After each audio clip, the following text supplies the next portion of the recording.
মহুয়া, মহুয়া, হ্যাঁ মা বলুন। আজকে কোনো খাবারে তুমি লবণ দেবে না। কেন মা? কারণ বেশি লবণ খাওয়া শরীরের পক্ষে ভালো না। তাই ভাবছি সপ্তাহে একদিন আমরা লবণ ছাড়াই খাবার খাবো। আচ্ছা ঠিক আছে মা। আর শোনো, এই কথাটা কাউকে বলবে না। খাওয়ার সময় আমি সবাইকে বলবো। ঠিক আছে মা। মা, আপনার মাথাটা একটু টিপে দিই। হ্যাঁ ছোট বৌমা, একটু টিপে দিলে ভালো হয়।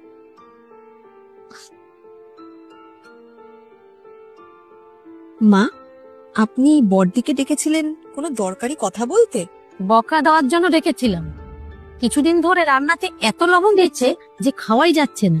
ঠিক করেছেন মা, আপনি বড়দিকে বকে দিয়েছেন। আচ্ছা, বড়দি তো ভালো রান্না করতেই পারে না, কিন্তু কে বোঝাবে সেটা? বলতে গেলে চিৎকার করবে।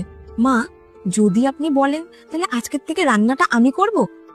বাকি ঘরের যা কাজগুলো আছে যেগুলো আমি করি সেগুলো না হয় বড়দি করলো, আমি না হয় রান্নাটা করলাম। না, এখন না, আরো একদিন দেখে নি তারপরে।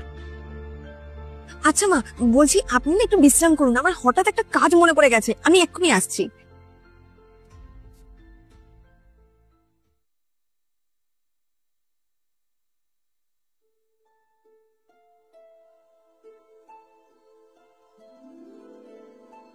বৌমা, হ্যাঁ মা বলুন। আজকে রান্নায় লবণটা একদম ঠিকঠাক আছে। আচ্ছা ঠিক আছে মা। মা, আপনি ডেকেছেন আমাকে? দেখো ছোট বৌমা, আজকে একটা অদ্ভুত ব্যাপার হয়ে গেল না? বড় বৌমা এক বকাতে কত সুন্দর রান্না করেছে আজকে। হ্যাঁ মা, কি জানি কি করে হলো। কারণ আজকে রান্নাতে একবার লবণ দেওয়া হয়েছে।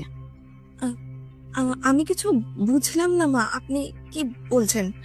আজকে বড় বৌমাকে রান্নাতে লবণ দিতে একদম বারণ করেছিলাম, কিন্তু দেখো রান্নাতে লবণ একদম ঠিকঠাক ছিল।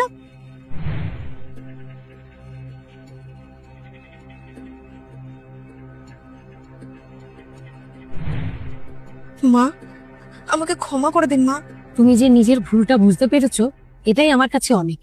কিন্তু মনে রাখবে, একটা সংসারে তখনই শান্তি বজায় থাকে যেখানে মেয়েরা বউরা মিলেমিশে একসাথে থাকে, অশান্তি করে না। বর্দি, আমাকে ক্ষমা করে দাও বর্দি। কেন, কি হয়েছে?